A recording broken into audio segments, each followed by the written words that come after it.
Michael Kerr here. I have the enormous pleasure of introducing my friend all the way from beautiful, spectacular Costa Rica, a place I have been to, three times now. Absolutely love Costa Rica.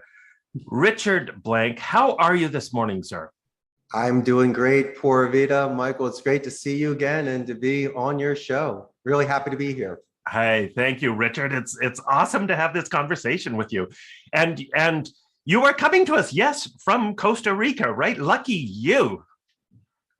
Absolutely. I've been here for 21 years. Once that barn door was open, that horse wasn't coming back.